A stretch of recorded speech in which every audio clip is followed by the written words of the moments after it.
Muy bienvenidos. Soy Emma Bernardo, psicóloga, periodista y Head of Marketing de Neoantas. Somos una consultora que lo que intentamos hacer es aplicar las ciencias del comportamiento y la analítica de datos para intentar mejorar las experiencias tanto del paciente, del cliente como de fidelización.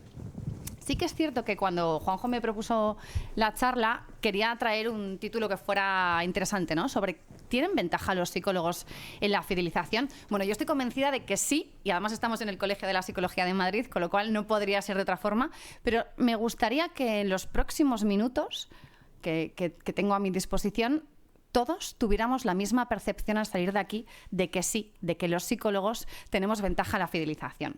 Y es que aunque parezca mentira, parece que todo gira hoy en día alrededor de la parte más tecnológica, alrededor de la inteligencia artificial. Lo hemos visto precisamente en la mesa redonda anterior, pero es que yo estoy convencida que la capacidad transformadora trasciende precisamente a estas herramientas digitales, a estas herramientas tecnológicas, porque hay algo más importante, que es cómo las personas decidimos qué percepción tenemos y cómo nos vinculamos a determinadas marcas. De hecho, hay una frase que yo quería traer y que pensaba que iba a ser original, pero hemos visto que el moderador, Marcos, de la anterior mesa, sí que la trajo a relucir, ¿no? Que es que la próxima revolución será psicológica y no tecnológica. Y esta frase es de Rory Sutherland, que es vicepresidente en Ogilvy UK. No sé si sabéis lo que es Ogilvy. Es probablemente una de las mayores empresas de publicidad y marketing de todo el mundo. Y él, cuando plantea esta frase, no se plantea, no intenta evitar la tecnología, no está en contra, no niega precisamente ese proceso tecnológico, más bien al contrario, pero está completamente convencido de que toda la parte de las personas, el comportamiento y conocerla nos puede dar una ventaja competitiva precisamente bastante grande. Y es que esto se vuelve especialmente evidente cuando hablamos de experiencia y cliente y cuando hablamos de fidelidad. No voy a ser yo quien le pise a Juanjo la charla de experiencia y cliente, pero sí que es cierto que es que ni la experiencia de cliente ni la fidelidad se construye únicamente desde la propia fidelidad, porque necesitamos, es cierto que necesitamos otorgar un valor de alto valor añadido para el cliente, que tenga precisamente esa percepción. Tenemos que entregar un buen servicio, un buen producto con un precio adecuado, pero no sirve. Y no sirve porque, como sabéis, no somos del todo racionales. Como sabéis, no hacemos una comparativa con todos los productos de la misma categoría. Y como sabéis, no hacemos una comparativa estrictamente restringida al precio, porque ¿cuántas veces hemos ido a una tienda que sabemos que no tiene los mejores precios? ¿Cuántas veces seguimos usando los mismos servicios a pesar de que podamos tener mejores alternativas, ¿no? Con la IA. ¿Cuántos de vosotros utilizáis ChatGPT? ¿Habéis probado otras? ¿Habéis escuchado que hay otras mejores? ¿Las usáis? Esto al final sucede porque somos humanos y somos así, ¿no? Y en ocasiones también pagamos más por determinados productos que quizá nos ofrecen algo más que una mera funcionalidad, ¿no? Al final, esto se vincula precisamente sobre ese concepto de experiencia de cliente que dice que es el recuerdo que se genera en la mente del consumidor como consecuencia de la relación con la marca. Ojalá esta definición fuera mía, pero no lo es. Es de la asociación DEC, que es la asociación que vela precisamente por el desarrollo de la experiencia de cliente. Y pese a que no le voy a pisar la charla a Juanjo, sí que es cierto que hay un ejemplo que para mí es muy revelador, ¿no? Precisamente para demostraros cómo a lo largo de todos estos minutos los psicólogos sí tenemos ventaja precisamente tanto en la experiencia del cliente como en la fidelización. Hay un caso muy paradigmático con el aeropuerto de Houston, donde tenían pues, sus mediciones de experiencia de cliente y donde empezaron a dar cuenta que los clientes estaban descontentos, ¿no? Y cuando profundizaban un poquito más con estos clientes, les preguntaban cuál era el motivo de la insatisfacción. Y ellos lo que decían es que había una larga distancia entre que ellos salían del avión, que tenían que recorrer hasta que llegaban precisamente a esa línea donde salían las maletas. ellos tenían que caminar 10 minutos y luego se iban a pasar 1 minuto esperando precisamente delante de esa cinta a que saliese la maleta. Lo curioso de todo esto es que los propios pasajeros lo tenían muy claro, que tenían perfectamente claro lo que querían. ¿Seguro? Tenían muy claro. Ellos lo que querían era que se redujese precisamente el tiempo de desplazamiento desde que ellos salían del avión hasta que conseguían llegar a esa cinta de equipajes. Les hicieron caso, tomaron en cuenta su sugerencia y lo que hicieron fue reducir el tiempo de traslado. Con lo cual, se pasaba de unos 10 minutos caminando y 1 minuto esperando a caminar 3 minutos y esperar 4 por las maletas. Hasta ahí todo bien, ¿no? Desde el punto de vista racional, la experiencia era mucho mejor porque el tiempo total se había reducido. Pero resulta que las encuestas posteriores lo que contaban es que la insatisfacción era aún peor que al principio. Con lo cual, ¿por qué pasaba esto? Muchos de vosotros conoceríais este caso, pero a mí me parece especialmente revelador porque lo que ha sucedido en ese aeropuerto es que no han tenido en cuenta que el tiempo cognitivo no es igual que el tiempo real. Porque cuando nosotros estamos esperando en la parada del autobús, el tiempo pasa mucho más lento que cuando estamos ya subidos en el autobús. Y esto nosotros sí que tenemos ventaja, porque nosotros sí que tenemos determinados conocimientos que nos permiten entender por qué el tiempo cognitivo es diferente al tiempo real. Y lo curioso es que, aunque haya mejorado la experiencia real, la experiencia cognitiva no ha tenido la misma suerte, ¿no? Por eso tenemos ventaja. También, hilando el concepto de experiencia de cliente, está súper relacionado con el de fidelización. Yo estoy un poco vintage y sí que me gustaría recuperar un concepto de David Icke, que es uno de los mejores exponentes que hay respecto a la fidelización. Y lo que cuenta es que mide el grado de apego de un cliente hacia una marca. Hasta ahí todo perfecto, pero refleja, y aquí viene lo importante, la probabilidad de que cambie cuando se produzcan modificaciones, tanto en el precio como las características de producto. Porque ¿cuántas veces nos han modificado el precio? ¿Cuántas veces nos han modificado el precio del iPhone? ¿Por qué seguimos teniendo un iPhone? Y es que lo que él contaba es que cuanto mayor sea la fidelidad, menor será la sensibilidad al cambio y más fuerte precisamente será esa relación tanto emocional como conductual con la marca. Podemos pensar y podemos asumir que los psicólogos tenemos ventajas respecto al conocimiento conductual, tanto de marcas como personas. Un puntito más para nosotros. Y hablando precisamente de ese iPhone y de Apple, sí que me gustaría señalar que la fidelización va más allá de los propios programas de puntos, de los propios programas que conllevan precisamente esos puntos, esos niveles, esos diferentes estatus, va mucho más allá de eso. Porque, si os dais cuenta, Apple no tiene un club de fidelización del usuario, pero a pesar de no tenerlo, tiene otras cosas más allá de un buen producto, que eso lo podemos discutir si queréis en las cervezas de después, pero más allá de toda esta parte del buen producto que tiene, ocupa un puesto de marca tecnológica líder y además es la segunda marca más querida en general, ¿no? Con un bastante que envidiable 55,2% de consumidores que se mantienen fieles. Todo eso sin un club de puntos, sin un club de fidelización, sin que te den pequeñas recompensas. ¿Por qué? Porque hay algo más detrás y hay una serie de principios psicológicos detrás. La clave aquí pensar es, ¿cuáles son esos principios psicológicos? Hay un estudio de Journal of Consumer Psychology que precisamente hacen una revisión de todos estos programas de fidelización y todas estas tácticas y en ocasiones, con suerte, estrategias, y lo que consiguen es desentrañar qué tres principios psicológicos hay detrás. Lo curioso de todo esto es que ninguno de las 3 personas que firman este artículo es psicólogo. Son profesores de universidad, han profundizado mucho el tema, pero aquí no estamos los psicólogos, ¿no? Lo cual también es curioso. Yo cuando estudiaba psicología, a mí siempre me ha sorprendido que todo el mundo tenía muy claro que quería ser clínico, ¿no? Y esto quizás sea el germen de llegar aquí y plantearos, hay probablemente más cosas más allá de la clínica que también son interesantes, ¿no? Y una de ellas es precisamente esta experiencia del cliente y esta parte de la fidelización. Volviendo a todo esto, a cuáles son estos fundamentos teóricos de la fidelización, ellos más o menos detectan 3 mecanismos psicológicos que son procedentes de ese estatus, esa parte de hábito y esa parte de las relaciones. Estatus, todos queremos estatus. De hecho, lo podemos ver incluso en los animales. Entonces, queremos ser recompensados, queremos ser reconocidos como clientes valiosos dentro de una empresa, ¿no? Y queremos tener esa sensación de superioridad que inevitablemente nos va a elevar nuestra autoestima y que también nos va a generar cierta conexión emocional con la marca. Es acceso prioritario. ¿Cómo nos gusta ir a una aerolínea y que nos hagan un upgrade para ir en business?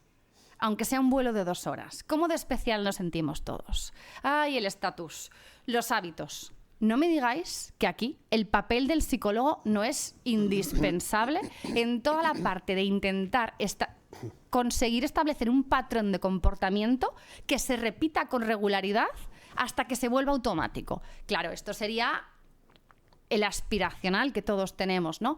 Pero sí que es cierto que cuando, y esto lo cuentan los autores precisamente en su paper, que cuando el cliente, y esto lo sabemos los que hemos estudiado psicología, consiguen que tú utilices una marca de forma recurrente, logras integrarla dentro de tu propia rutina y ya dejas o evalúas menos quizá el resto de alternativas, ¿no? Y esto al final vuelve a lo que comentábamos antes de reducir el esfuerzo cognitivo y quizá dar pasitos a favor de esa frecuencia de uso, ¿no? Y consolidar esa relación con la marca, que es a lo que todos aspiramos. Por supuesto, nos queda claro que si nos gustan las hamburguesas, no vamos a ir todas las veces a el Burger King o al McDonald's si nos gusta, pero sí que es cierto que con que tengamos cierta ventaja competitiva ya tenemos mucho terreno ganado. Y luego la parte relacional, ¿no? Encontrar esa conexión emocional entre la persona y la marca, al final ellos estiman que puede producir una mayor disposición a pagar, un compromiso más fuerte, una mayor lealtad y recomendaciones positivas. ¿Os habéis dado cuenta que Internet está lleno de recomendaciones positivas y negativas? Que parece que o te encanta y es lo que te predispone a dejar precisamente esa reseña, o que te has frustrado mucho y es lo que sí que también te hace dar el paso a tener una reseña negativa y a quejarte, ¿no? Una de las cosas buenas que tiene contar esto es que tenemos la posibilidad de poner ejemplos, ¿no? Sí que es cierto que aunque os he dicho que la fidelización va más allá de los programas de puntos, no podemos dejarlos de lado, ¿no? Porque también influyen mucho. Me gustaría poneros un ejemplo del programa de fidelización de Subway, que supongo que le conoceréis, es una cadena de comida y ellos tienen un programa de fidelización que es My Way Rewards. Entonces, ¿qué es lo que hacen, no? Positivizan mucho la parte del hábito porque cada vez que tú compras consigues una serie de tokens que son visibles, ¿no? Y ves cómo va esa barra de progreso, que ahora veremos qué hay detrás psicológicamente con todo eso. Hay una parte relacional, porque sí que tenemos una parte de personalización con las ofertas que te proponen. Y bueno, a nivel de estatus tampoco hay una diferencia tan grande de ofertas o de descuentos según seas mejor cliente. Pero bueno, ahí está esa parte de personalización, ¿no? Lo interesante de todo eso, y ahí veis cómo sube la propia barrita del estatus de la persona, hay un principio psicológico detrás, ¿no? Que es el efecto de progreso otorgado. Y es muy curioso porque dependiendo cómo enfoquemos la cuestión, se pueden conseguir un comportamiento u otro. Y esto me gustaría contároslo a través de 2 psicólogos, Newton Sidrid, que en 2006 llevaron a cabo un estudio que analizaba un programa de fidelización con tarjetas. Esto me lleva a lo que hablábamos anteriormente. Hablábamos de tecnología de forma continua, tenemos la inteligencia artificial quizá pisándonos los talones, pero es posible hacer una fidelización con tarjetas en papel, ¿no? Que estamos hablando de 2006, que tampoco han pasado tantos años, ¿no? Lo curioso de todo esto es que estas tarjetas de fidelización con los sellos en el lavadero de coches intentaron hacer un experimento para ver cómo este efecto de progreso otorgado podía condicionar a la persona. En el primer grupo, los miembros tenían que reunir 10 sellos, pero ya tenían la primera tarjeta 2 sellos gratis. Y esto es importante porque el objetivo de los dos grupos va a ser exactamente el mismo, conseguir 8 sellos. Pero el primer grupo ya partía de esos 2 sellos gratis. En el segundo grupo, los miembros solo tenían que rellenar esos 8 sellos, pero no recibían ningún sello inicial gratuito.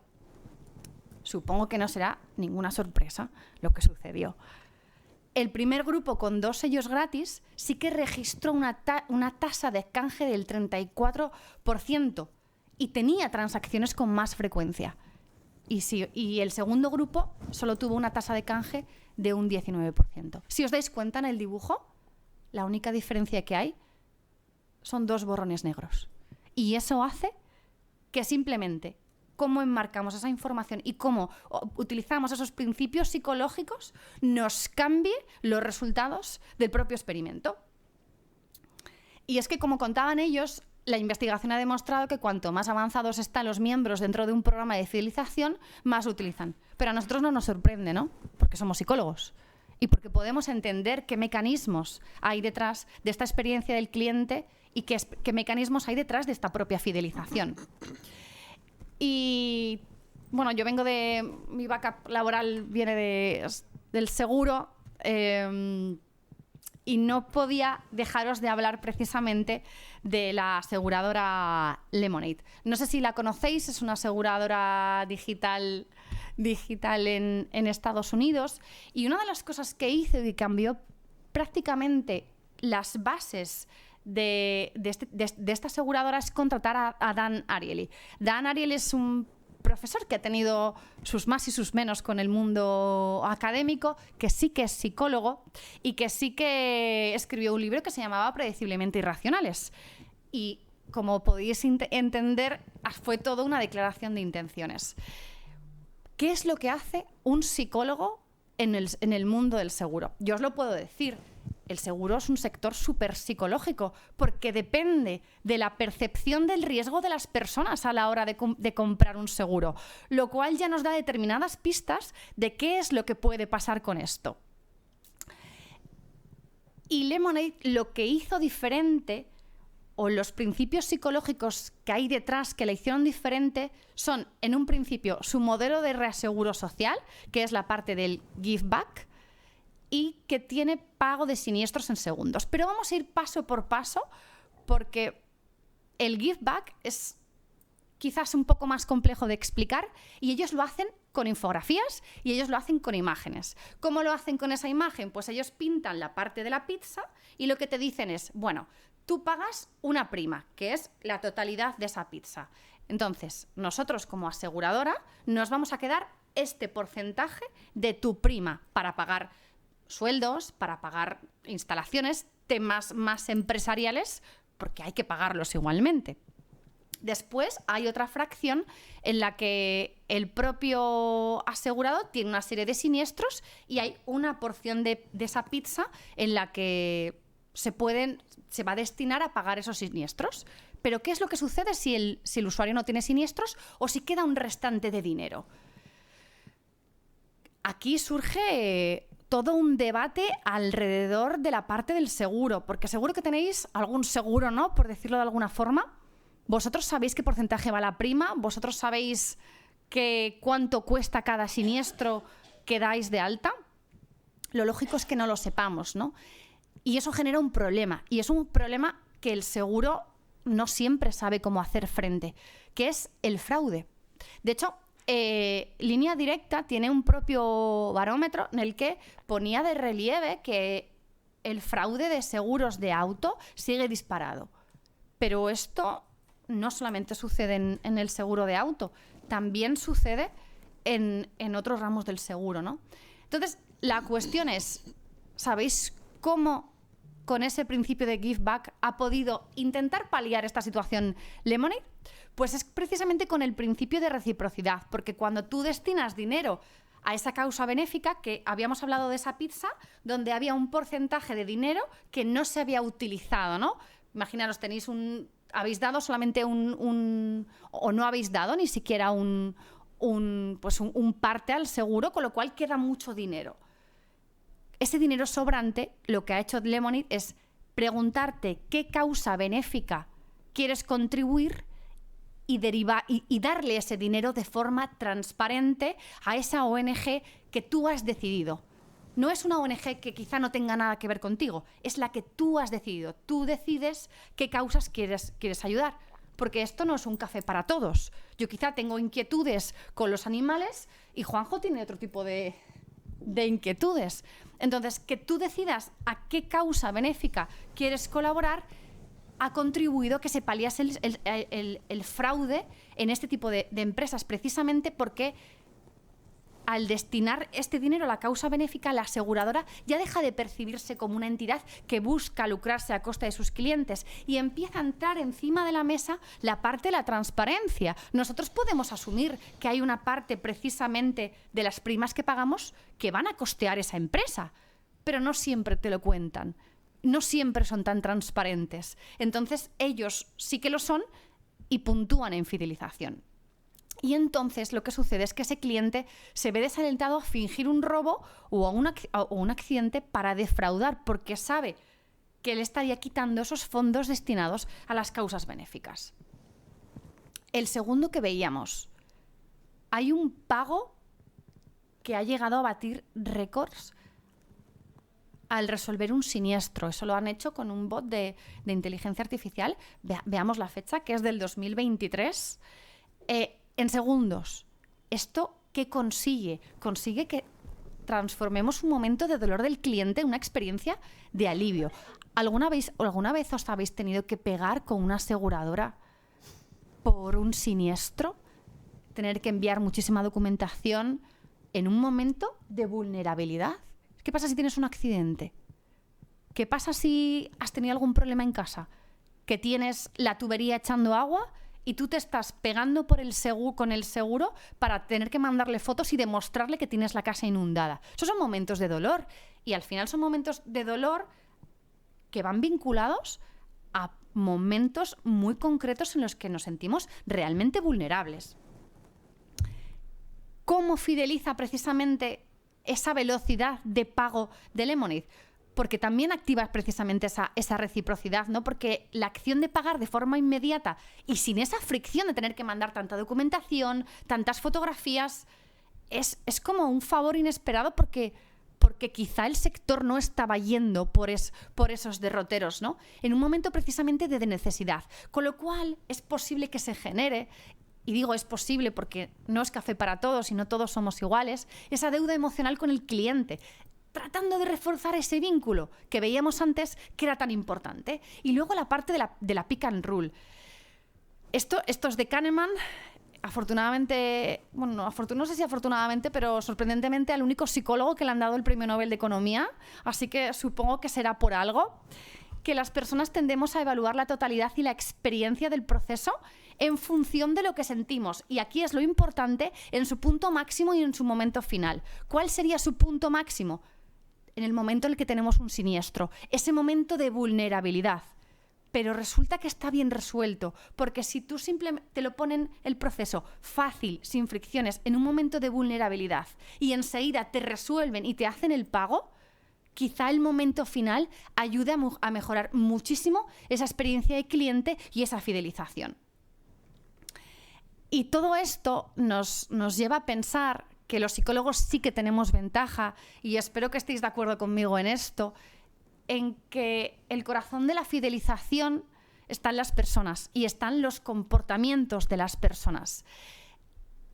A mí me gustaría terminar con un ejemplo que me gusta mucho, que lo he extraído de una entrevista que le hicieron al expresidente de Lego, Jørgen Vig Knappstorp, que él contaba precisamente que tenía una fuerte sensación de que la marca sobreviviría allá por los años 2000, cuando sí que tuvo momentos difíciles. La marca de Lego parece increíble, pero ellos también han pasado por momentos difíciles, porque recibí tantas cartas de niños y otros consumidores, padres, por ejemplo, adultos, diciéndonos, por favor, no se mueran. Yo creo que esta es el máximo aspiracional que podemos conseguir en fidelización, y que para conseguir eso, repito, los psicólogos sí que tenemos mucha ventaja.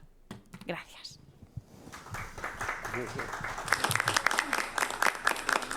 Muchas gracias. ¿Preguntas? ¿Alguna pregunta? que no sea cómo se pronuncia el nombre del expresidente de Lego. Que te veo, Rodrigo. Están todos deseosos de que tú cuentes ¿Cómo sale de aquí, tu experiencia del... Para los clínicos, yo creo que es muy interesante ver cómo fidelizar a los clientes, sobre todo para las personas. Así que, ¿qué consejo darías a un clínico o a una persona en su negocio autónomo para fidelizar a los clientes? La verdad que me sorprende que me preguntes eso cuando en el grupo de trabajo hemos tenido tanto debate sobre ¿debe un clínico fidelizar al cliente? ¿Debe un clínico fidelizar al paciente? No estaba ensayado. Yo creo que tenemos muchas cuestiones éticas que resolver antes de llegar a esa cuestión. Precisamente por eso el título de la charla iba más con la fidelización del cliente, pero con toda la intención. Porque creo que quizá ahí deberíamos profundizar más sobre los debates éticos que puede tener alrededor. Juanjo está deseoso de empezar. Para nada, estoy encantado escuchándoos. Aunque me has pisado parte de la charla. Pero también estaba controlado. Ya. ¿Ya? ¿Más? ¿Algo más? ¿No? Bueno, pues Marcos y yo tuvimos... Digo, porque como me has pisado algo de la charla, te la voy a devolver. Así. Marcos y yo tuvimos la suerte hace muchos años de contar con un jefe común que fue visionario en esto. Estamos hablando de hace 15 años o 10, 12 años, nos daba la paliza, la charla, con que teníamos que desarrollar temas de fidelización emocional. ¿Recuerdas? Fidelización emocional. En aquella época estábamos trabajando los dos en un negocio que no sé, igual lo conocéis o igual incluso habéis sido clientes alguna vez, que se llama El Corte Inglés, y estaban hartos de programas de tarjetas, de puntos, y él decía, no, fidelización emocional, y nosotros, fidelización emocional, y estuvimos trabajando en eso y me acuerdo mucho de lo que has dicho porque efectivamente van por ahí mucho las cosas, ¿no? Tenía mucha... Espero, si no tendré que bajarme de aquí. No, así, no fue... Nosotros lo que pasa es que yo no soy doctor, no somos doctores, entonces somos prácticos. Hay veces que se habla de que la psicología, si el marketing, es experimental o no, si es ciencia o no. Y yo digo, a ver, si a ti te dicen que tienes no sé cuántos millones para hacer una campaña, que tienes 2 meses para hacerlo y que al final de esos 2 meses tú has tenido que conseguir que 20 o 30.000 personas hagan una cosa determinada para que tu campaña tenga éxito, ¿eso es ciencia o no es ciencia? Según como lo mires. Tienes un inicio, tienes que introducir unas variables y tienes que conseguir unos resultados finales, todos los meses. Y si no lo haces bien, te vas a la calle. Es otra forma de hacer ciencia. Eso te da mucha experiencia, ¿no? Distinta de la que es el laboratorio, porque las cosas que se hacen incluso en marketing en laboratorio, luego sales a la calle y no funcionan, porque la calle no es una probeta pura. Tú estás viendo un anuncio, lo diseñas en un laboratorio, haces unas imágenes que crees que son perfectas y cuando lo proyectas en casa del cliente, el cliente lo está viendo a 5 metros de la televisión no se oye bien, le está tirando el niño de la chaqueta porque quiere que le dé no sé qué, el gato salta por encima y además suena el teléfono para venderte una mejora en tu tarifa horaria. Entonces, ahí es cuando se ve si funciona o no funciona, no cuando lo estás viendo metido en una sala 20 personas que te dicen, silencio, os voy a poner ahora un anuncio que hemos hecho que nos ha costado 2 millones de dólares y lo vais a ver todos con atención. Cuando se ve si funciona es en la vida real. A eso nos dedicamos un poco los del marketing, ¿no? Y yo, como no me puedo quedar sentado porque si no me aburro, voy a ver si os resumo y os agradezco que estéis ahí porque estáis aguantando ya aquí tiempo, ¿eh? O sea, sois unos cracks porque estar a estas horas aquí y además sabiendo que está jugando el Madrid y el Atleti, pues tiene mérito. O sea que yo voy a contaros y voy a pediros que me acompañéis en este paseo por la psicología y por el marketing, ¿vale? Y hemos hecho este intento de pasear, de explicar estas cosas, ¿no? ¿Por qué Esto es uno de los anuncios que hemos puesto, que hemos colgado en la red para ver si lo veíais, si venía más gente y tal, así que no sé si ha funcionado muy bien, pero vamos a hablar por qué le interesa la experiencia de cliente, porque el título es ¿cómo podemos los psicólogos mejorar la experiencia de los clientes? Bien, cuando hablamos con gente de marketing eso es inmediato, no hay que explicarlo, pero cuando hablamos con psicólogos probablemente habrá que empezar a decir, bueno, ¿y por qué vamos a hablar de la experiencia de cliente? ¿Por qué? Vamos a intentar verlo. Luego vamos a ver qué es lo que tiene que ver la psicología con el marketing experiencial. Vamos a hablar, como estamos en la semana de la innovación y de la ciencia, voy a hablaros también de alguna tecnología relacionada con gemelos digitales y cómo están interfiriendo con los psicólogos, cómo está interfiriendo la psicología ahí y qué hacemos para mejorar la experiencia de usuario. He puesto ahí UX a propósito, con muy mala idea, porque hay gente por ahí que, claro, como ahora la mayoría del marketing es digital y las compras son digitales, le llaman marketing UX, User Experience. Y claro, y hay gente que se consigue un hito enorme si reduce el número de clics que tienes que hacer para comprar su producto, si lo reduce de 8 a 3 o a 5.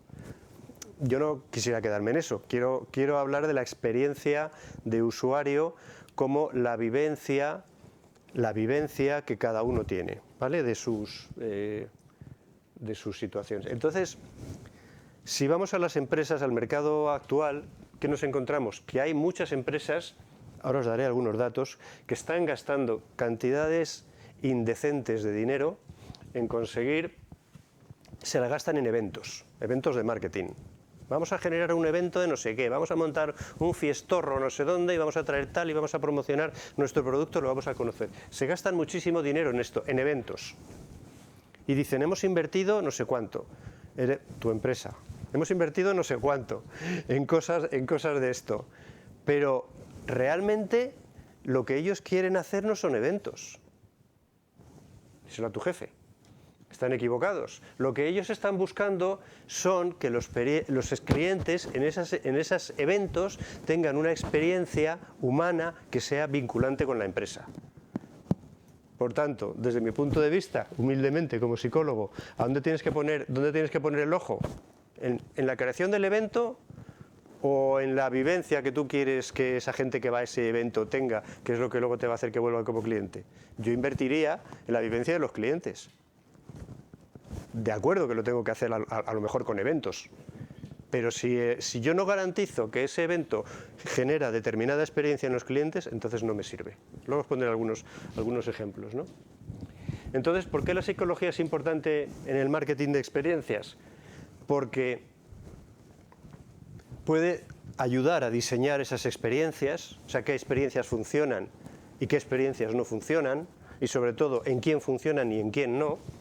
Puede optimizar la comunicación, eso es lo de siempre. ¿Cómo hacemos un mejor anuncio? ¿Cómo hacemos una mejor comunicación? ¿Cómo hacemos una mejor relación con el cliente? Y sobre todo, luego nos lleva también a que podemos intervenir en la evaluación permanente de los eventos. Ojo, cuando los psicólogos evalúan cómo ha ido la campaña de marketing, no evalúan cómo ha ido el evento. O no deberían evaluar cómo ha ido el evento, sino cómo han ido las reacciones de la gente que ha estado en el evento. Porque si no, luego vas a una reunión con la gente a la que le has comprado el plan de marketing y te dice, ¿cómo ha ido esto? Y ellos te dicen, fantástico, os habéis gastado $500.000 euros y nosotros hemos conseguido no sé cuántos mil contactos, no sé cuántos mil impactos, no sé cuántos mil gente ha visto esto, no sé cuántos mil... Vale. Y toda esa gente que ha visto eso, que ha tenido esa experiencia, ¿cómo ha reaccionado? ¿Qué nivel de conversión ha habido? ¿Qué vinculación, qué han sentido? O sea, con eso que tú has hecho de montar un circo, un ejemplo real, montamos un circo tremendo para inaugurar el Corte Inglés de Pozuelo, que igual alguna vez habéis ido.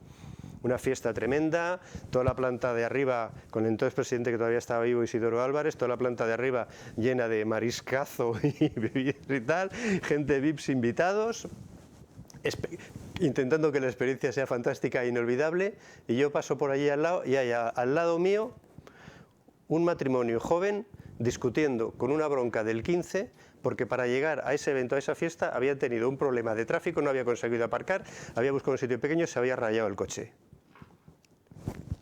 ¿Qué creéis qué nivel de experiencia sacaría esa persona concreta en ese sitio? ¿Coincidiría con lo que estamos buscando, que es que se ponga hasta aquí de marisco y salga bien? ¿O estaba un poco cabreado? Pues tenía una bronca con su mujer que os podéis imaginar.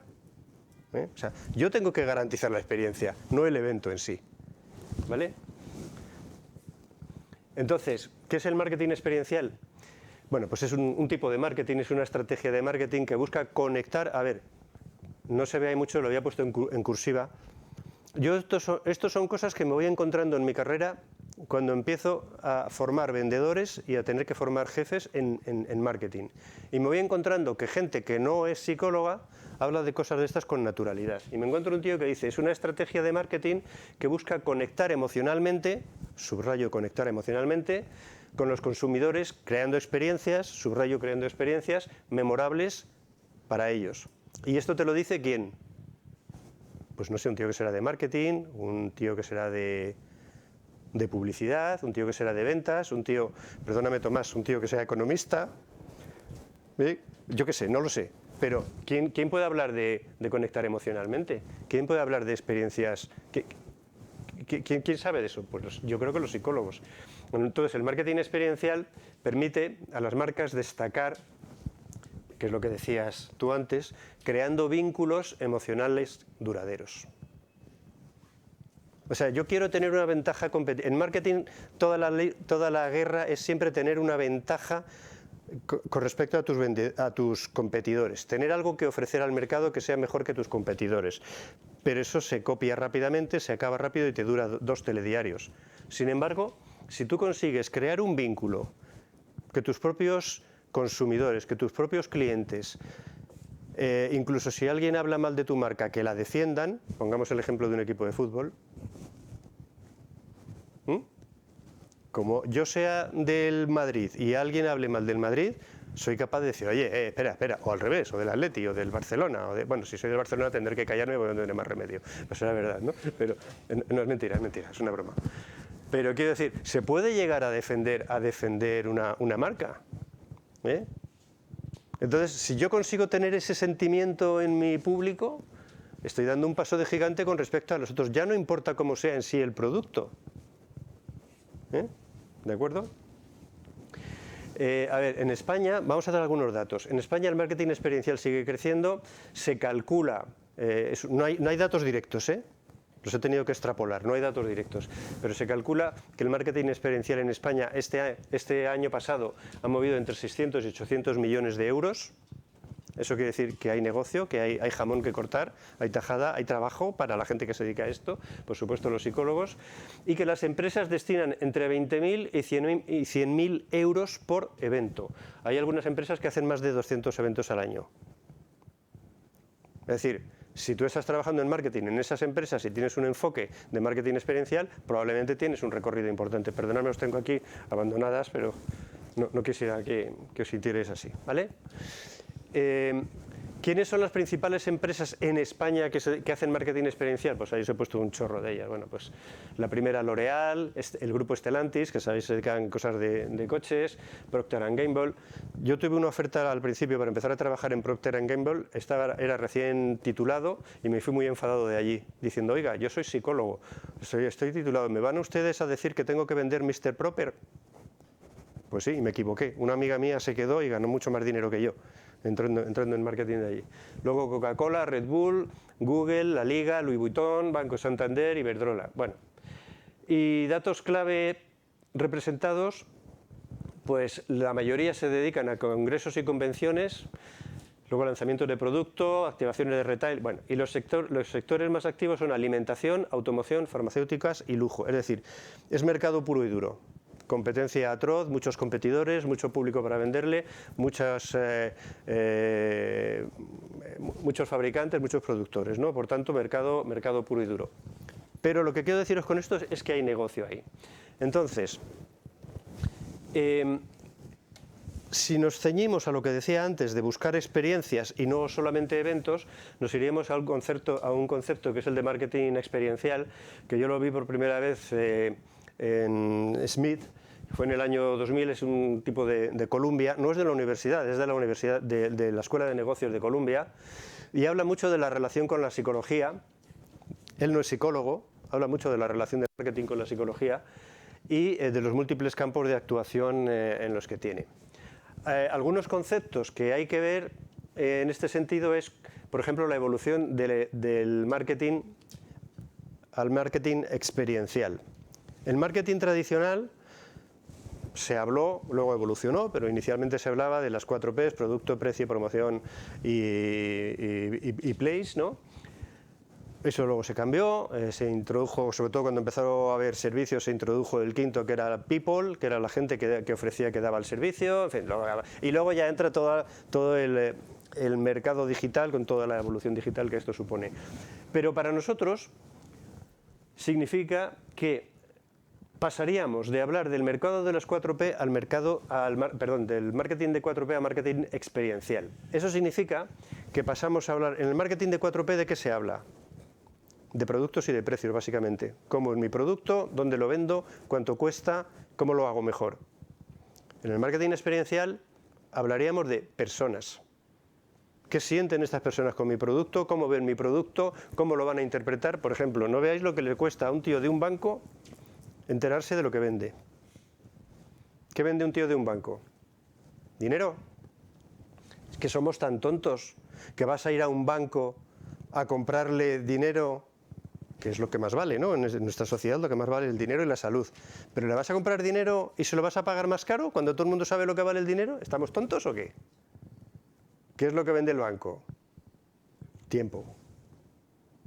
Porque si tú tuvieras tiempo para ahorrar eso, teniendo en cuenta lo que van subiendo las cosas y tal, pues no lo pagarías más caro. Ahorrarías y luego comprarías. Pero como eso no se da, tú necesitas tus compras ya, estás comprando tiempo en realidad al banco. Que si lo pensáis, el tiempo, como somos mortales, el tiempo sí es lo único que podría valer más que el propio dinero. El tiempo y la salud. No hay más. Por eso las 2 profesiones más fáciles del mundo son la de cura y la de médico. Porque los dos te dicen, si no me haces caso, te vas al infierno o te mueres. Y ya está, no hay más negocio.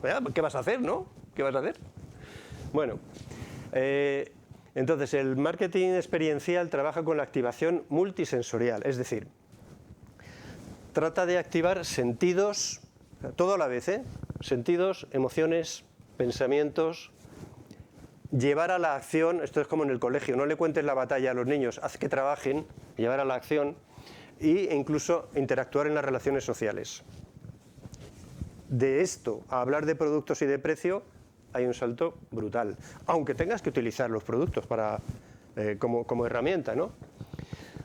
Las decisiones también son emocionales, lo has dicho tú antes también.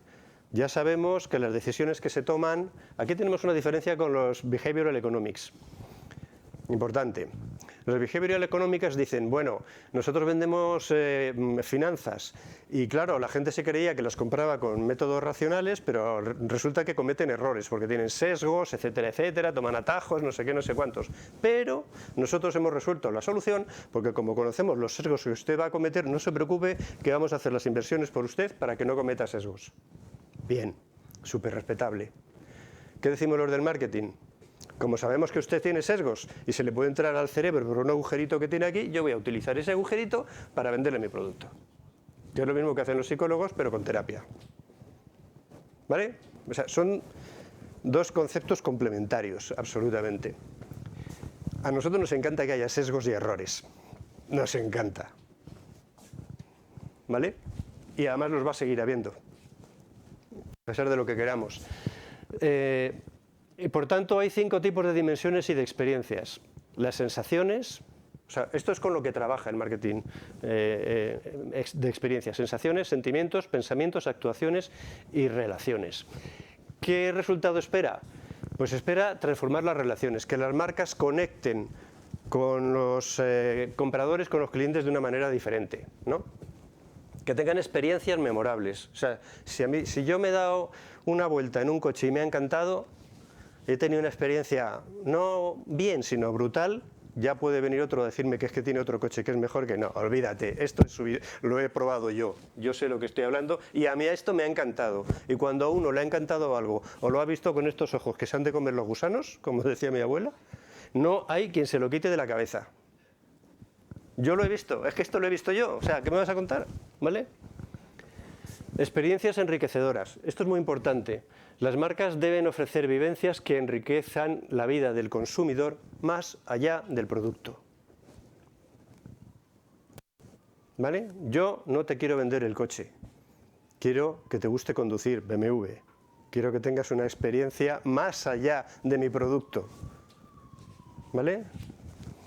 Ventajas competitivas. En marketing es clave en entornos saturados para diferenciarse y lograr el éxito. Claro, si es que todos los productos están súper saturados, todo el mundo, y en cuanto tienes una ventaja de fabricación o de producción, te la han copiado.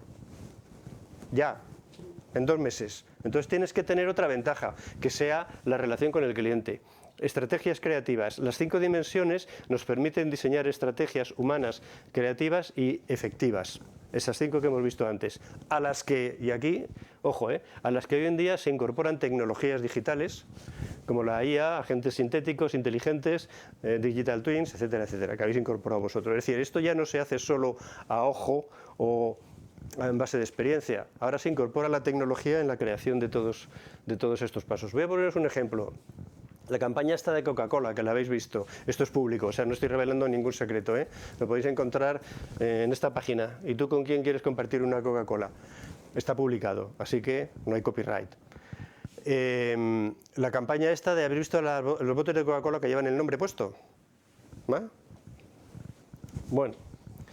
¿Qué hay detrás de esa marca, o sea, de esa campaña que parece una tontería? Pues esa tontería les ha hecho vender 530 millones, son datos de España, 530 millones de envases en España.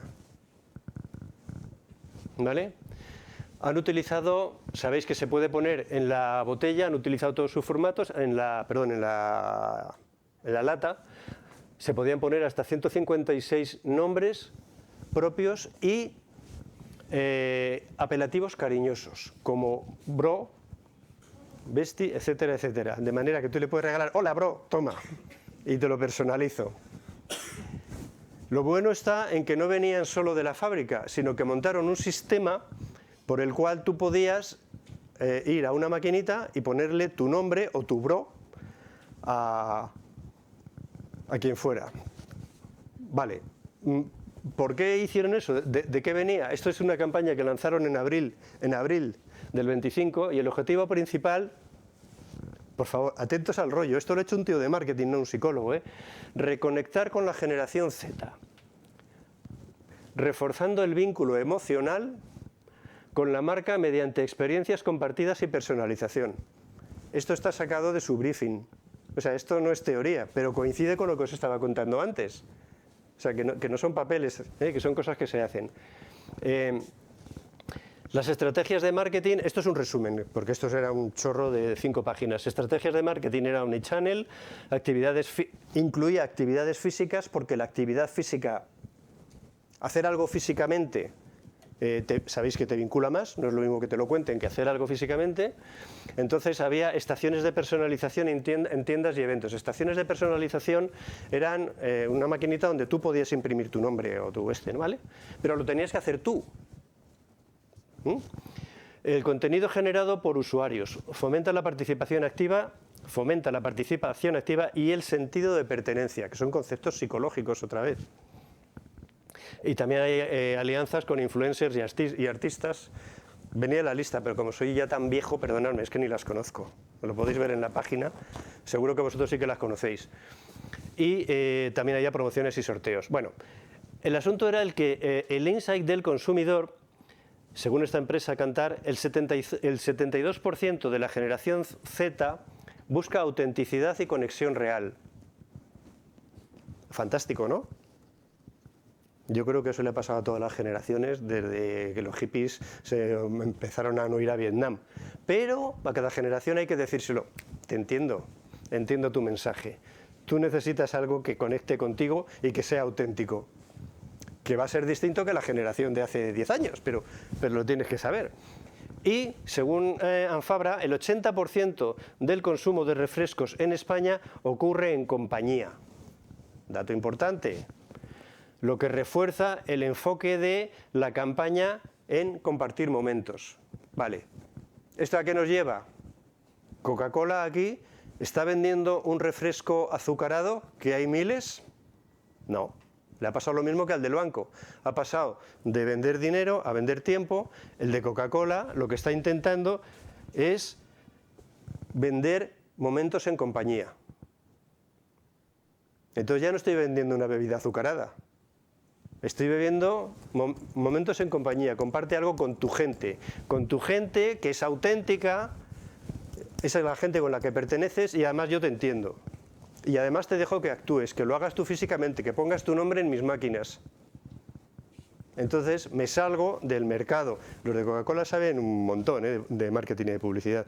Me salgo de vender un producto, una bebida con CO2 y azucarada, que se empezó vendiendo como crecepelos. Ya os digo yo que no funciona como crecepelos, os lo juro. Entonces se ha pasado de eso a vender momentos compartidos. ¿Quién más está vendiendo momentos compartidos en el mercado? Sobre todo que sean bebidas. A mí no se me ocurre ahora mismo nadie, o casi nadie. Porque los de Red Bull venden aventura, extrema, los otros... Es decir, te has cogido en un sector de mercado y te has cogido, esto se llama un atributo, tú tienes un atributo, pero que es un atributo no de producto, sino de vivencia. Y esto... Una vez que lo tiene la máquina, hablaríamos de posicionamiento, ¿verdad, Marcos? Y cosas de esas. Posicionamiento, diferenciación. Esto, una vez que lo consigues, es mucho más difícil de copiar que un sabor parecido al tuyo. Y te dura más esa ventaja en el mercado, ¿vale? Bueno, explorando estrategias innovadoras para conectar con las personas y usando la psicología y la alta tecnología, nos llegamos a lo que estamos empezando a ver, que habéis comentado vosotros antes fantásticamente. Estamos hablando de los digital twins, por ejemplo, ¿no? Que es una forma de inteligencia artificial que intenta replicar a humanos. Pero ¿en qué situación está esto actualmente? Vamos a hablar qué son los de TOC, para qué se usan, por qué les interesa en el marketing, qué tiene que ver con la psicología, y voy a contaros un trabajo muy interesante de la Universidad de Stanford que habla sobre esto. A ver, este es un concepto que en 2002 el Graves, del Instituto de Florida, pues lo empezó a desarrollar, aunque él lo empezó a desarrollar antes, estaba en Michigan, pero se afincó en Florida y empezó a desarrollar este concepto en 2002. Esto ha ido evolucionando y no quiero contaros más rollos, pero por ejemplo, hacer un gemelo digital, que es una reproducción digital que responda.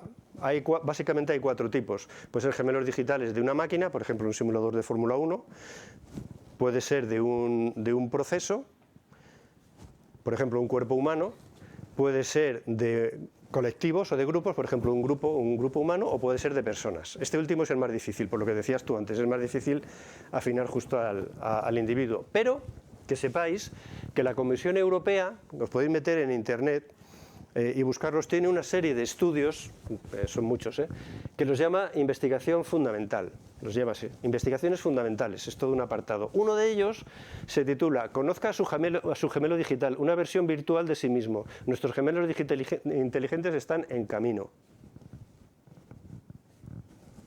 O sea, está en la... Cuando llegan los de la Comisión Europea es que esto ya está más que... está ya todo el pescado vendido, ¿no? Bueno, entonces, ¿qué son los gemelos digitales humanos? Un gemelo digital humano, también llamado twin persona o twin, ¿no? Es una réplica digital inteligente de una persona, una réplica digital inteligente de una persona real creada a partir de datos. ¿Qué datos? Vosotros lo habéis explicado muy bien antes. Datos como comportamiento de compra o interacción digital, todas las compras que hagas en Internet quedan registradas, preferencias y patrones sociales, datos emocionales y contextuales. Emocionales y contextuales, vuelvo aquí, ¿eh? Luego veremos cómo se hace esto. Historial de navegación en el Internet de las cosas o CRM. Es decir, el rollo del gemelo digital no es que tú le haces mejor o peor, más afinado o menos afinado y ya está. No. Es que en cuanto lo haces, le sueltas al mundo y empieza a recoger información del OIT y de todos los sitios y está evolucionando y cambiando y actualizándose constantemente, ¿vale? Estos modelos no solo representan quién es un usuario, sino cómo es probable que actúe o que responda ante distintos estímulos. Por tanto, si somos capaces de predecir cómo respondería el gemelo digital, ¿Para qué podemos utilizarlo en marketing, que somos unos crápulas?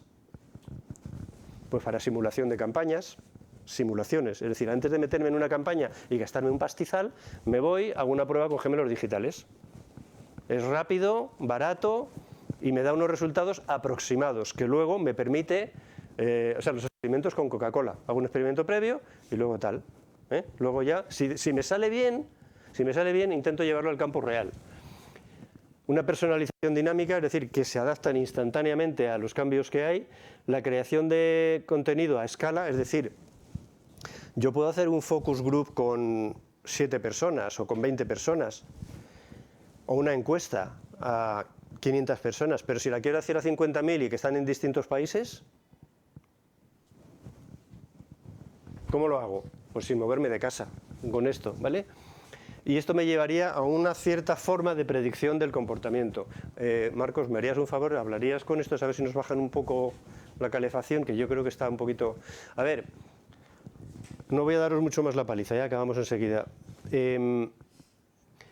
Yéndonos de aquí, me imagino, por lo menos a mí me pasó, que os estaréis preguntando, vale, pero esto, a ver, ¿es de fiar o no es de fiar?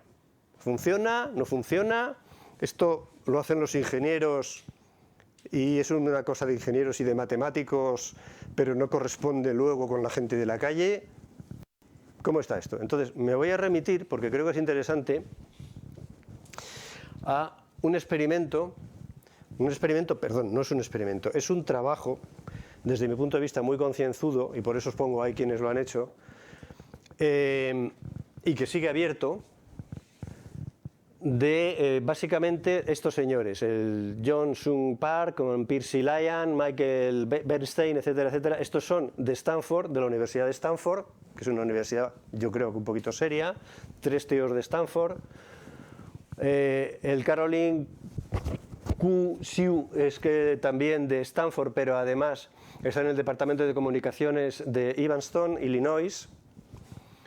Aaron Shaw, Departamento de Comunicaciones y Estudios de la Universidad del Noroeste, en Evanston también. Benjamin Meiko, del Departamento de Comunicación de Washington, este ya no es ingeniero, comunicación de Washington. El Kerry Kay, Departamento DeepMind, Google. O sea, Google está metido en esto también, ¿vale? Pero está metido, ojo, Google está metido con 2 versiones, con la de California y con el de Washington. Es decir, se lo duplica para tener sus estudios individuales, ¿vale? Y luego, Departamento de Sociología de Stanford. Ojo, estamos hablando de ingenieros, sociólogos, informáticos, Google y tal. Bueno, ¿qué es lo que hacen ellos? El estudio se llama, creo que es algo así como More Than 100 People, creo que es, o Up Than 100 People. Está hecho por todos estos y lo que hacen es lo siguiente. ¿Cómo está trabajando? El objetivo es hacer una arquitectura para generar gemelos digitales que imiten el comportamiento humano. ¿Cómo lo han hecho? Cogen participantes humanos, personas humanas, iba a decir, perdonadme, seres humanos, segmentados de manera que sean una muestra de la sociedad americana, pues por edad, raza, sexo, zona geográfica, intereses políticos, todo. Hace una mezcla.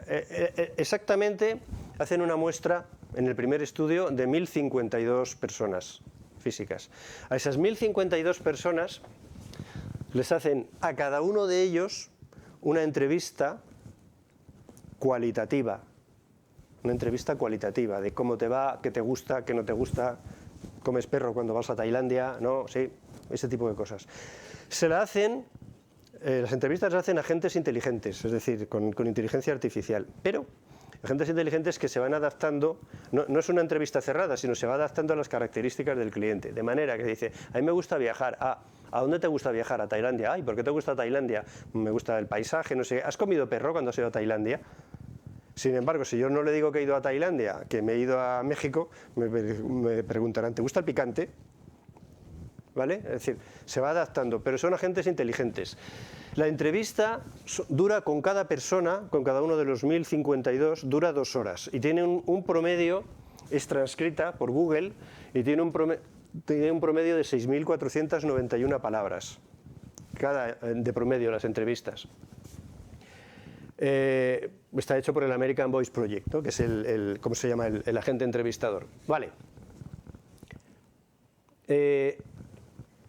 Además de esto, a esas personas se les pasa un test social, que es el más utilizado en Estados Unidos, y se les pasa el test de personalidad del Big Five. Además de eso, se les hace un juego de 7 juegos de roles económicos, porque esto al final lo que queremos es saber cómo compran, y 7 juegos complejos humanos, pero todos ellos estandarizados, ¿vale? Controlados por psicólogos. La información de estas personas se les pasa a los agentes sintéticos que se generan y que se crean, y se les dota como parte de su personalidad, de su background y de su conocimiento.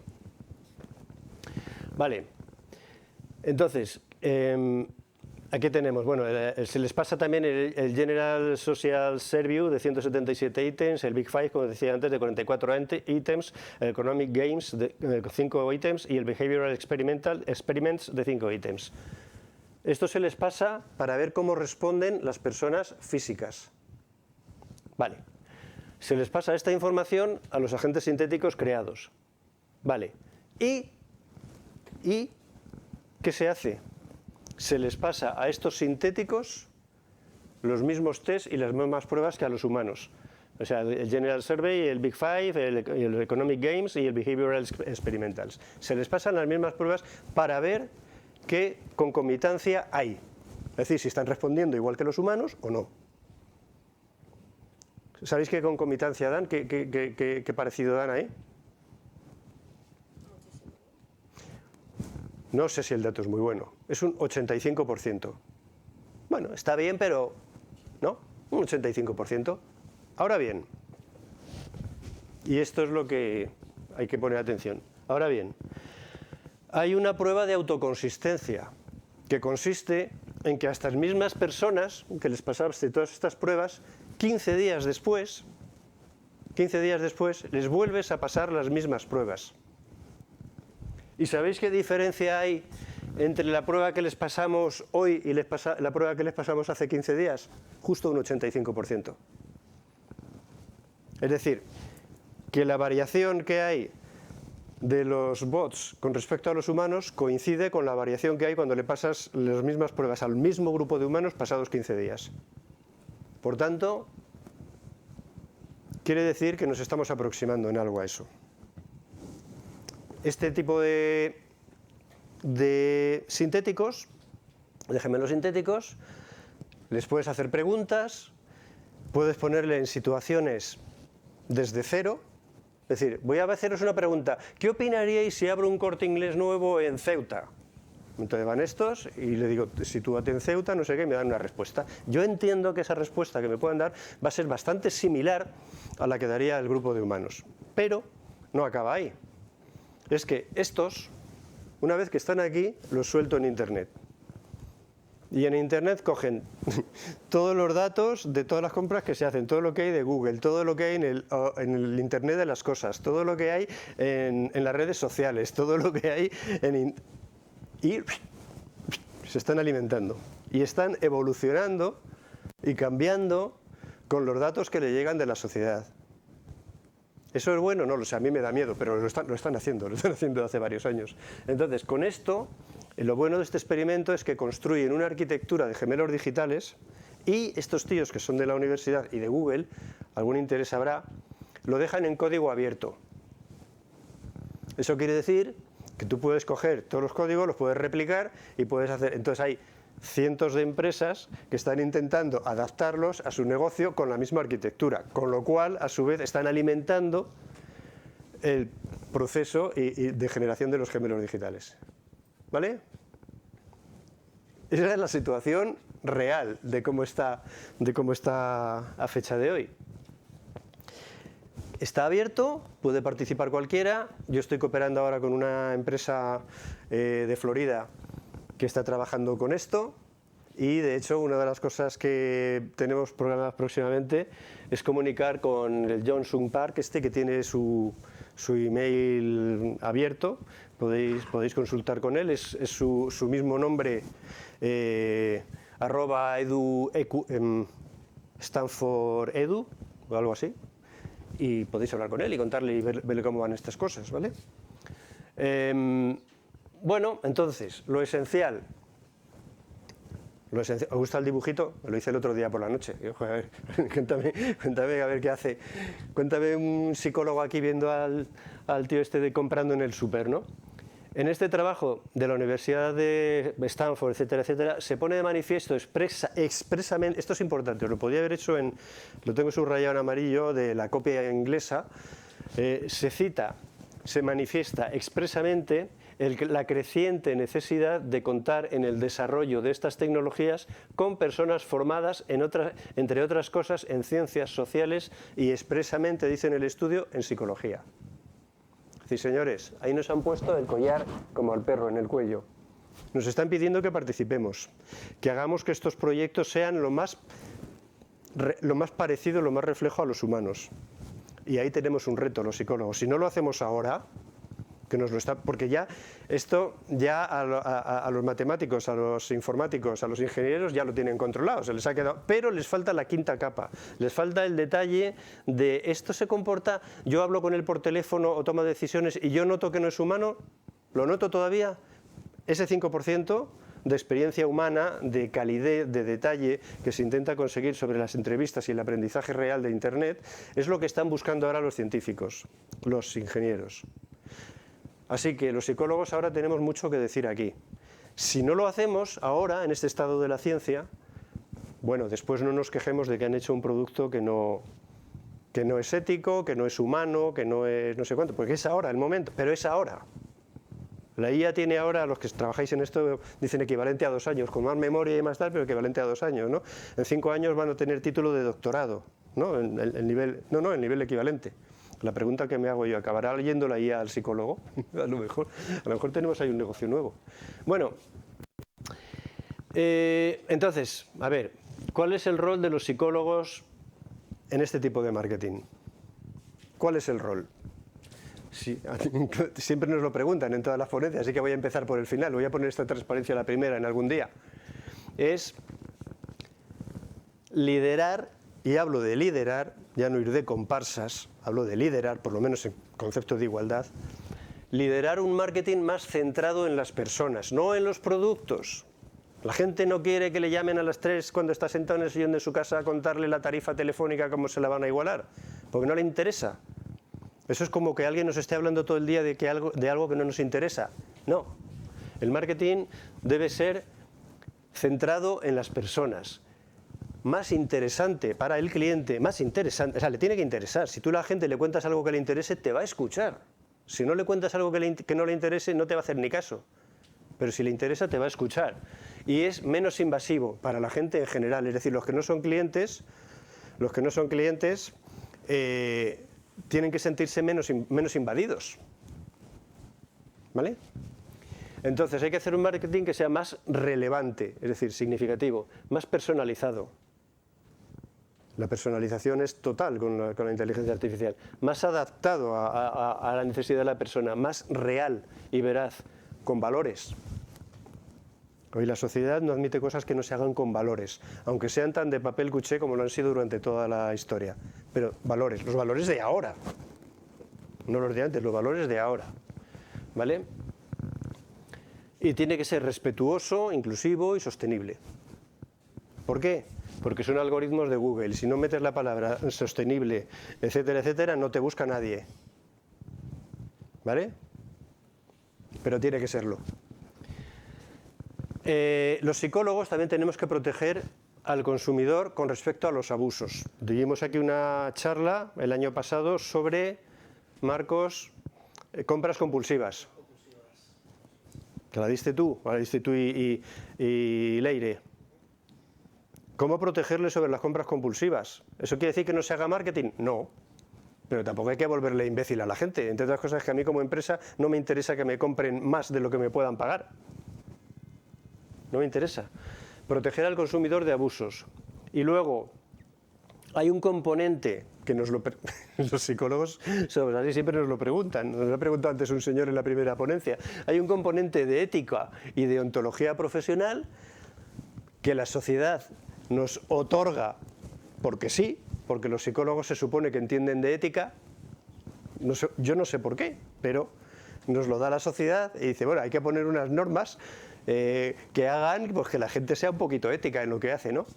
Y también tenemos que contribuir a desarrollar y ajustar estas nuevas tecnologías, porque esto es el momento ahora.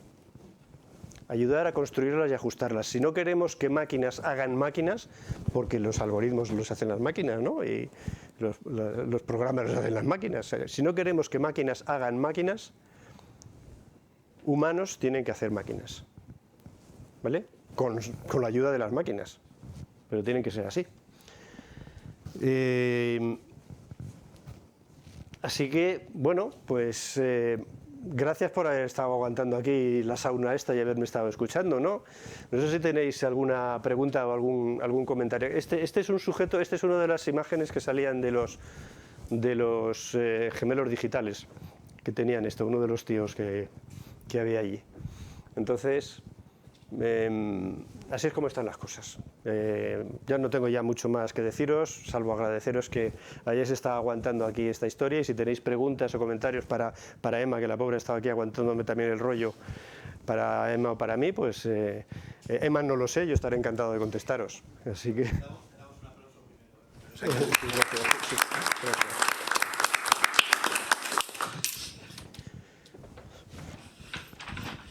A ver, adelante. Bueno, dado que... está buscando. Si no te gustan me pongo aquí, me da igual. A mí, yo soy un profesional, lo que me digan, de verdad. Bueno, pues desde el punto de vista de que, bueno, ya nos conocemos más o menos, te quería lanzar y nos das las gracias. Estoy en clase contigo y nos dices al final de la clase, gracias por haberme soportado. Ahora también lo has dicho. Me tienes que aguantar tú a mí 3 o 4 preguntas. Tengo la confianza más o menos de poder transmitírtelas y digo, bueno, pues he estado un poquito distraído escribiéndolas tengo el boli, pero es un paripé. Vale, a ver, perdón, Georgian es que ha tenido la deferencia de venir, ha estado en clase esta mañana, está estudiando un máster de analítica de datos y se ha venido aquí a ponernos lo difícil, a ver. Esto del dato me viene muy bien. Bueno, decir 2 cositas. ¿Cómo y por qué se asocia la metonimia, por ejemplo, del Kleenex o del papel albal o del que fuera de un producto a una idea de servicio? Eso desde el punto de vista de la psicología, porque lo hace muy bien el tema de que la fidelidad y todo aquel proceso de retener al cliente se base, como decías tú, que has estado en formación. ¿Y tu compañero? Marcos. ¿Marcos? ¿Has estado también en formación? Sí. Vale. Unos añitos. Y es investigador también de esto. Pues me parece que hacen un buen trabajo y la verdad remarcar eso que has dicho tú, de retener y bueno, esa idea de quedar el huequito que tenemos aquí en el cerebro para poder... Yo no soy psicólogo, o sea, a lo mejor lo seré en formación. Eso que ganas. Sí, todavía estoy en formación, estoy en ciencia de datos y estoy en psicología, pero no he terminado ninguna, entonces estoy poquito a poco. Como desde el marketing experiencial, esta es la segunda pregunta y las has hablado tú antes, se explica que en el Corte Inglés, lo sabemos muy bien, lo saben los 3, yo también estoy en trabajo, haya tenido tanto éxito la campaña esta última, porque yo trabajo en castellana y estaba justamente al cruzar la calle. Recibía un montón de personas preguntándome precisamente por el devenir y cómo es posible que en 2 meses se haya podido cambiar el rumbo de la empresa y ponerle un poco en la generación Z, porque realmente el Corte Inglés, como es mi canal y tal, es más fácil recurrir al Amazon, te lo traen en 2 horas, o sea, en 2 días o en un día, que ir a la tienda. O sea, no sé, me parece que la experiencia es diferente y que han hecho un buen trabajo a la hora de enfocar poner el foco en la generación Z con New en esta campaña. Esta es una pregunta. ¿Cómo se relaciona el hecho de que la inteligencia emocional de Goleman, que bueno, la vemos en otra asignatura del grado, y la visión psicológica empresarial de Kahneman pueden replicarse en la comunicación machine-to-machine, M2M, en años venideros? Puedes que la pregunta no te la he oído bien. ¿Cómo has hablado de Goleman y de Kahneman y...? Sí. ¿Y cómo se relaciona, bueno, la inteligencia emocional de Goleman y la visión psicológica empresarial de Kahneman pueden replicarse en la comunicación máquina a máquina, M2M, en años que son por venir? Bueno, esto te podrían contestar mis compañeros mejor que yo, seguro, pero la evolución de la IA, de las máquinas, como tú dices, está evolucionando cada vez más hacia la parte empática. Es decir, me entienden no solamente lo que digo, los lenguajes, los LLM, los grandes lenguajes están bastante conseguidos, te entiende, te habla en varios idiomas y lo hace bien. Y ya está. Ahora, la empatía emocional, la comprensión emocional, ¿está conseguida o no? Está muy en camino. Está muy en camino. Las personas somos empáticas, las máquinas no. Las personas podemos empatizar con las máquinas. Es más, podremos enamorarnos de las máquinas. Se dan casos. Hay alguna película por ahí ya bastante buena. Pero las máquinas nunca se enamorarán de las personas. Entonces estamos en condición deficitaria, porque sí simularán que nos entienden, sí entenderán lo que sentimos y sí simularán las reacciones. Entonces la empatía tiene que ver con eso. Las máquinas no llegarán nunca a ser empáticas, sí podrán simularlo, yo creo que muy bien, y además la industria se ocupará de ello porque habrá mucho negocio. Pero no al revés, ¿vale? Así que yo creo que va a ser, con respecto a las personas y a las máquinas, no podrá ser. El ser humano sí puede superar lo que es el valle inquietante, ¿no? El valle inquietante es, como todos sabéis, ¿no? Cuando una máquina se parece a los seres humanos, todavía no lo suficiente, que nos provoca todavía como cierto... Es decir, está demostrado que cuando pasamos la frontera del valle inquietante sí nos podemos enamorar de una máquina, pero al revés, como dice Juanjo, es prácticamente imposible, porque esa réplica todavía a día de hoy la inteligencia artificial no la tiene. Entonces, me parece muy interesante esto que estás hablando, ¿no? Por aquello de hablar el mismo diálogo. Nosotros podemos superar esa especie de frontera, de límite, de barrera, que es el valle inquietante. Sí, las máquinas hacia nosotros podrán superarlo, no lo tengo claro. Y quizá a lo mejor es un punto de inflexión muy interesante la parte que tú estás planteando. Me parece una pregunta verdaderamente interesante.